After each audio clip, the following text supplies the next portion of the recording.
National Center for UFO Research. In Scottsdale. In Scottsdale.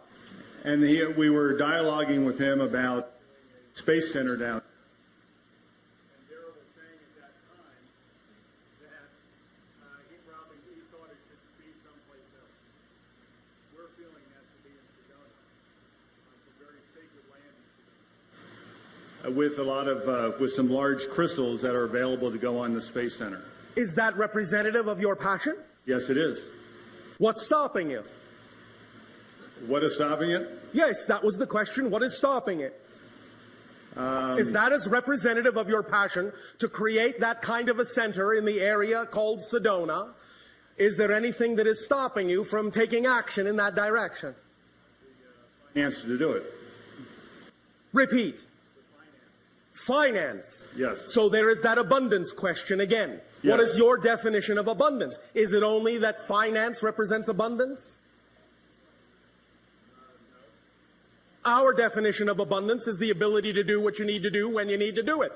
Period. Therefore, are you willing to allow abundance to come to you in other forms? Are you willing to open up your definition of abundance? Yes. Do you believe that you can actually do it? I do, yes. All right. Then there's nothing stopping you from attracting what you need. And if what you need will be money, it will be attracted to you. And if what you need is something else, that will be attracted to you. Do you believe that? Yes. Are you sure? Yes, I am. All right. Then there's nothing stopping you, yes? All you need to do is take whatever actions you are already capable of taking on anything at any given moment that excites you the most. Whether it appears connected to your specific dream or not is not the issue, correct? Correct. Excitement is the key. Excitement is the thread that's connected to all other excitement. So it doesn't have to come in a form that looks like it's connected to the specific thing you may be excited about at that moment. But if you have taken the actions you can take, and you've taken it as far as you know how to go, and something else comes along that contains more excitement at that moment than anything else, take action on it. Because it's not how it looks that tells you it's connected to the other thing that excites you. It's the fact that it's the most exciting thing at that moment that you have the ability to take action on that tells you it's connected. So act on it and let it lead you through synchronicity to the ideas that will also aid and assist you for all the other things that excite you as well. Does that make sense? Repeat. Follow the excitement thread.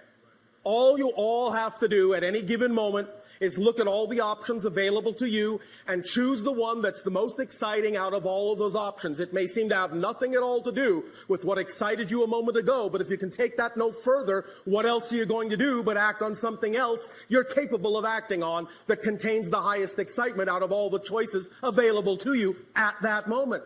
If you do that, you will once again be the compass needle unerringly pointing toward magnetic north.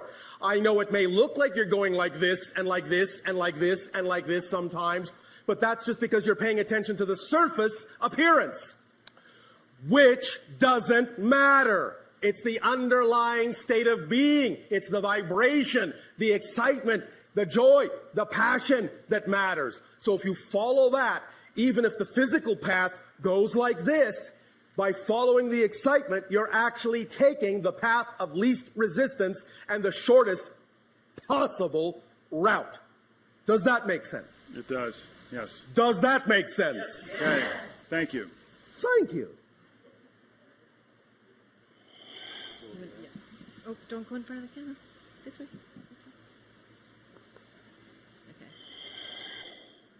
Okay. Good day, Bashar. How's it going? And to you, good day. It is going very well, thank you. How is it going with you? It's going great. Oh, all right. Yeah.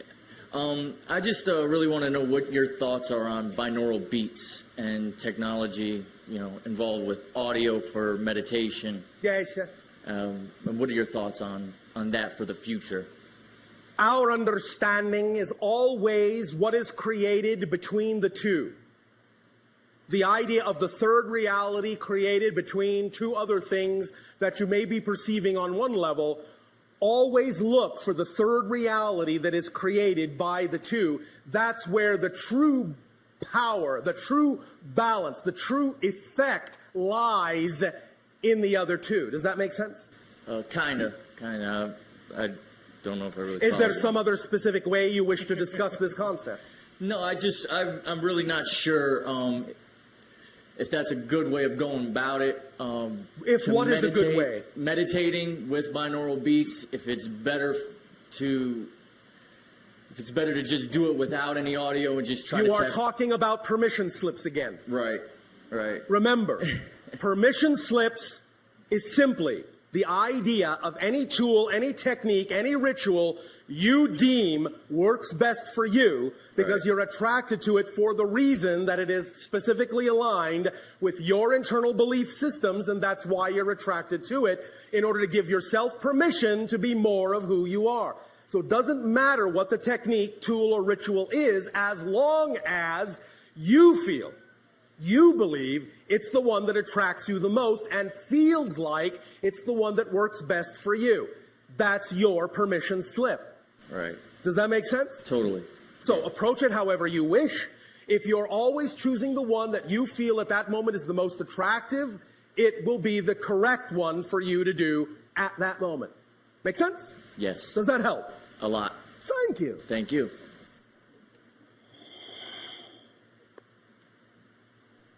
Hi, Bashar. And to you, good day. We have a question here from Amira and Michael, Oh, all right. and it has to do with your ship being over Sedona. Yes. Well, one thing we were wondering is, what is the significance of you being positioned over Sedona in particular?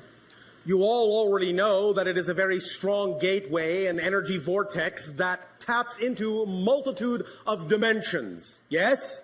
Yes. Therefore, it is, in that sense, like we have just described in the brain, a neutral zone that allows us better handling, a better facilitation of the energy of a multitude of dimensions in one spot.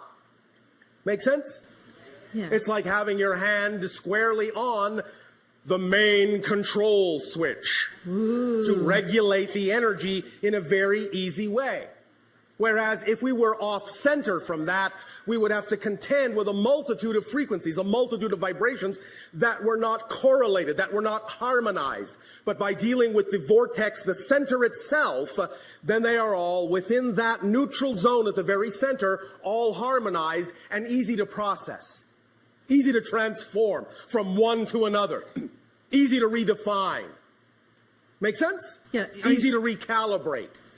So basically, you take the energy and you convert it with your ship, or how do The you? ship is like, in a sense, a lens, a prism that is the representation of the combination of the blending of my own physical mind and my higher mind, and the connection we have with my entire society and many other beings, and we run it through that frequency domain, in a sense, like a filter, like a filtration system, and then process it back out in a way that is more compatible and more conducive to allow transformation to be easier for all of you. I see.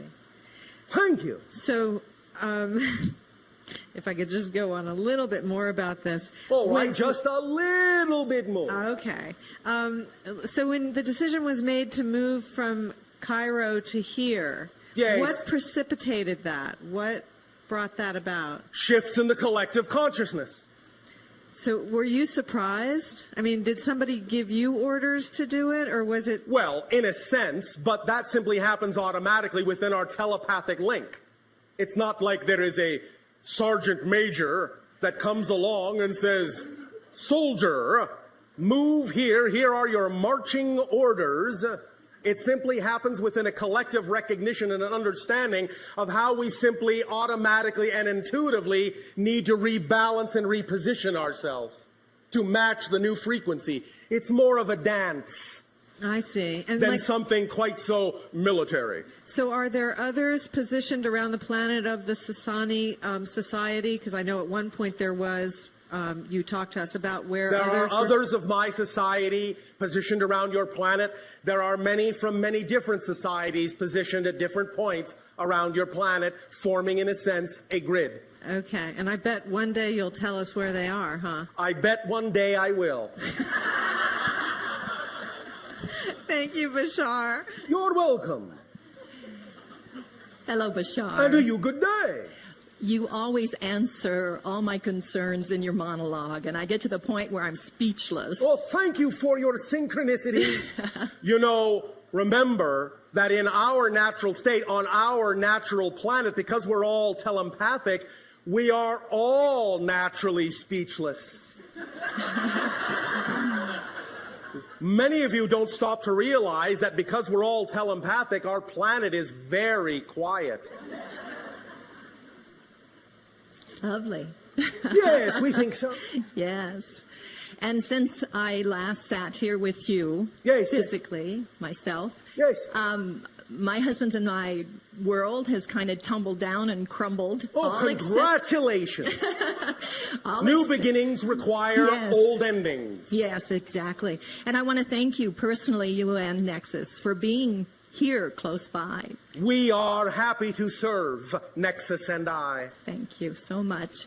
Now, it's interesting, too, you use that military analogy, because in one of my visitations with one of my hybrid children, Yes. I called him Captain General. Oh, all right. And do you know this individual? I We would do. assume you do.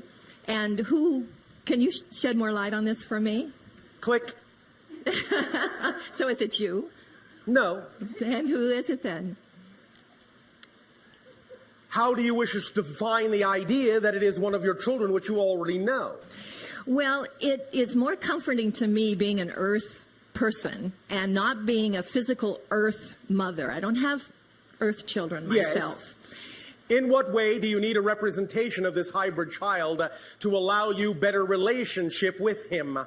More, I guess I'm into my mind again. Obviously, I'm into that analytical mind again, where Yes. my mind is requiring something tangent. You Because mean tangible? tangible, yes, thank you. You already have something tangent, Which is what, me? which is missing the point. Yes, I did, totally. The tangent between them and me. So, you want something more tangible. Please. All right. Where are you going to be on Mother's Day?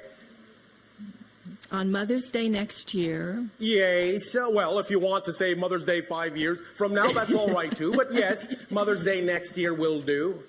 where would I Mother's like? Day 2010. 2010, I would love to be on a beautiful sandy beach with the ocean waves lapping at the shore. Where on your planet does that specifically take you?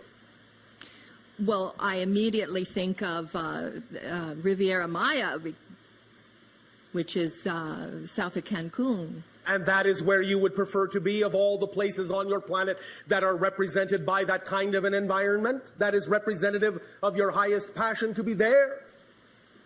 Yes. Are you sure? No. Because there's so many places. I mean, I'd love to be in Greece. I'd love to be Right south of now, France. at this moment Yes, of sir. this conversation, maybe it will be different on Mother's Day in 2010. The point being, Yes. if you will be at whatever that place is on Mother's Day 2010, you will get your tangible connection. I see. All Thank right. you. Thank you. Thank you. Yes, sir. May I also interject this? I haven't personally spoken a lot about my relationship with the creation of the hybrid children before. All right. And I'm doing it more and more now. And I'm finding so many people have so much fear involved with Yes. this. And when you first shed light on this again for me many, many years ago, Yes. you said that I knew I could take it, and that's why I volunteered for the program. And Yes. it is my hope, it's my passion to project this in a way that is not fearful to others, because there's a lot of other Yes. people out there that Well, go have... right ahead. Oh, thank you. Project it in a non-fearful way. Yeah. Project it in a joyful way, in an understanding way. Remind them that these decisions are made from a level of higher mind, of spirit. Remind them that when it was made from that level, they knew what they were doing. Remind them that they knew that the agenda they were participating in would have a beautiful, loving, and beneficial outcome. Remind them that they chose it out of love. Yes. And then, if they are willing to go into that vibration, they can then perceive that that is the case, because what? Remember what? You cannot perceive what you are not the vibration of.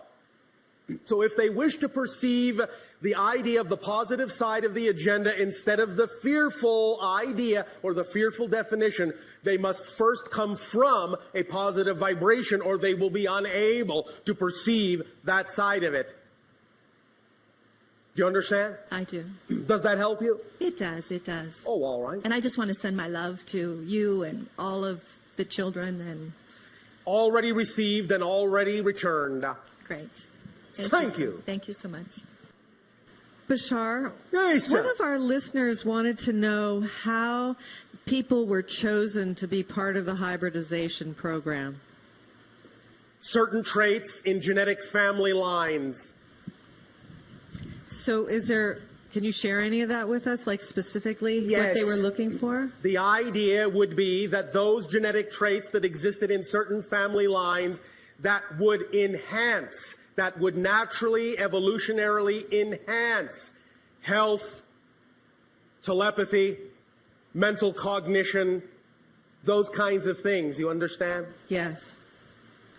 So that's why it has people from all different levels of life Yes. involved in the program. Yes. Very interesting. Thank you. Yes. Hello, Bashar. And you good day. Hello. I was wondering, how do you view ascension happening? Or Ascension is happening right now Right. before your very eyes. Remember, your vibrations, those that are allowing themselves to become more of themselves every day, are ascending. It doesn't necessarily mean it will happen in the blink of an eye. Ascension doesn't necessarily mean one day to the next, one moment to the next, although in a sense it does, and I will explain that in a moment. But you are all ascending if you are becoming more holistic on a regular basis. If you are, in that sense, pursuing and allowing yourself to become more aware of your true spiritual nature and blending, integrating, harmonizing those aspects of yourself within your total being. You are ascending. It's simply raising your frequency. Remember, you are much more ascended today than your species was hundreds of years ago. And if there was a being that you were able to bring from the past, from 300 years ago, into your present, someone who used to live 300 years ago, and brought them into your present day, when they saw you, you would look like you were glowing with light to their eyes because your frequency is so much higher than theirs. It's just that you're all used to it, so you don't see it. It's a natural frequency for you now, so you don't know how much more ascended you are now than you used to be energetically. You will continue to raise that vibration. When you get to a certain level of ascension, a certain frequency level, you will be able to perceive more refined energies as well and begin to see things more as energy as well. Now, the idea of your 2012 date is a demarcation date, but that doesn't mean that the day before you're all not ascended and the day after you all are. The idea is that it is a tipping of the scales. The 2012 date, December 21st, 2012 date, is a recognition that before that date, the majority of the energy on your planet was negative. After that date, the majority, by a little bit, will be positive for the first time in millennia. Then it can start to accelerate and snowball faster and faster and faster and faster. And all of that is part of the process of ascension. Does that make sense? yes, thank you. Does that answer your question? Yes. Thank you for rising to the occasion.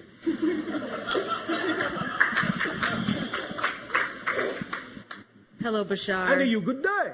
Thank you so much for being our teacher. We're deeply grateful for these I am transmissions. also your student. My question has to do with the children of the planet at this time, the Yes. crystal generation, if you will. Yes, What's we this- have labeled the idea of the beings being born on your planet within the last couple of decades as not so much a new generation, but literally a new species. Yes. And my question is, what specifically should we be doing to prepare these children for the transformation? Do you mean what can you allow these children to do for you to prepare the adults? That's exactly what I mean. How can we prepare each other Thank you. to ride the crest, so to speak? Thank you. The one crucial way is to allow each other in any relationship to become more of who you each are by fostering and supporting the furthering of whatever your passions are. Supporting your passions in each other, helping guide each other to express those passions in whatever ways are important to each of you is the most important thing you can do.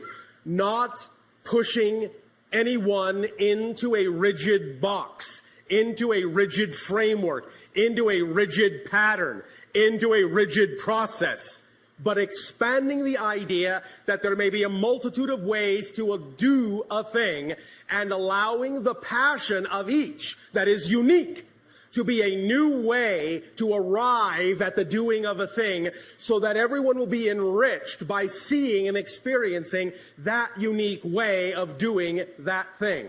Does that make sense? Yes. That is the primary way from our perspective that you can aid and assist each other best in the acceleration of what is going on your planet now with respect to teaching and learning. Does that make sense? Yes. The more experiential it is, the more it will stick. The more story-like it is, the more it will stick as information. Why do you think stories are so powerful? Why do you think you all remember stories so easily? Story structure is an archetypal structure of consciousness. And if you learn and if you teach based on story structure, it will always remain with you. And that will allow you to have an experience, and you will learn from experience. You will learn by being a part of a story, by taking on character, by exploring and going through the story structure. You will learn, you will be, you will do, and you will help each other very strongly. Does that make sense? Yes. Thank you very much. Thank you.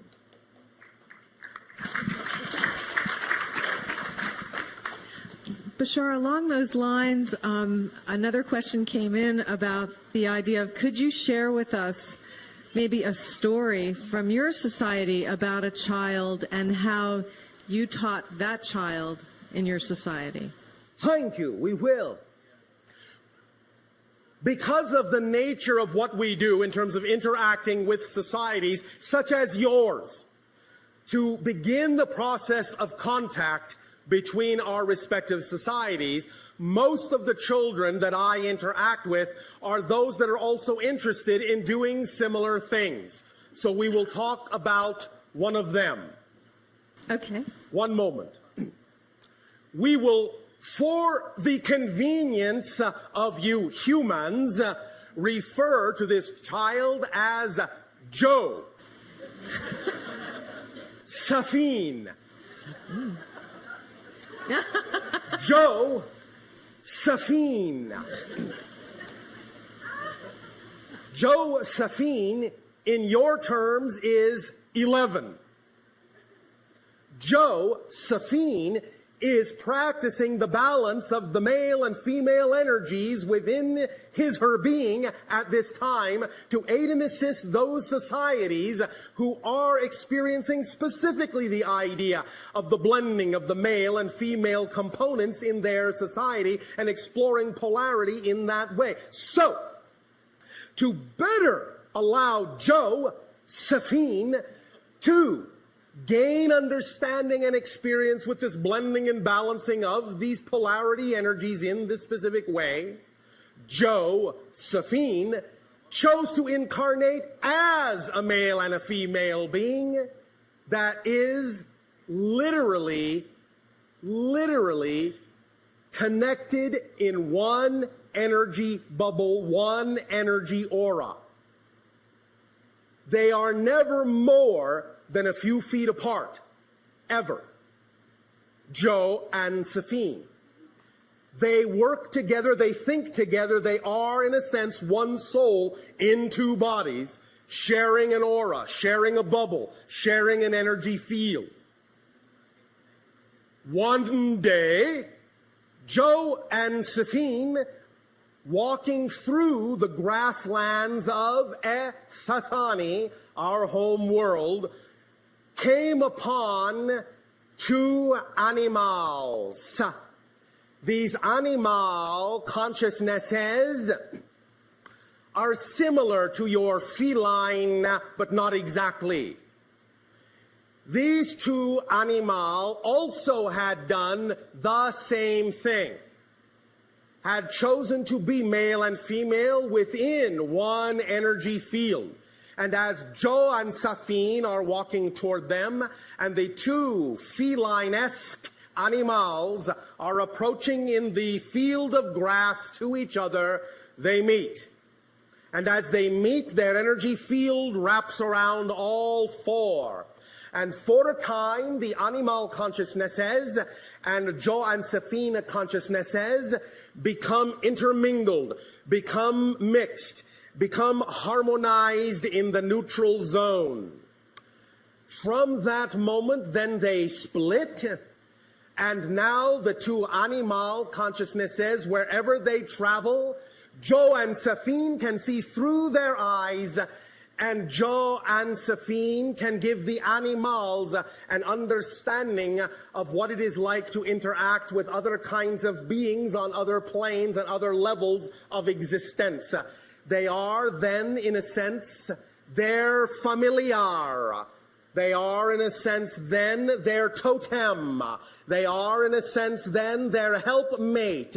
They are, in a sense, then their co-guides on Ethasani forever and ever in the life as it shall be unfolded unto them. That is the story right now of Joe and Safine. There will be more later.